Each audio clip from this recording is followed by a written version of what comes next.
mark நானா fail ஆன வீணா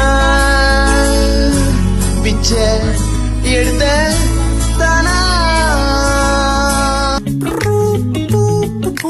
படி பொண்ணும் இங்க ஏறல ஏன் மார்க்கு இப்போ ஜீரோல ஸ்கூலுக்கும் ஒழுங்கா போகல அரியரும் கிளியர் ஆகல ஆல் டைமும் நான் ஹோம்ல காரி துப்புறாங்க மூஞ்சில 4 செவுத்துக்குள்ள அழுவுற கெத்தாருக்க மாதிரி வெளியத்தான் அடிக்கிற ஐயோயோ என் காடே இன்னாத்தான் உனக்கு கேடு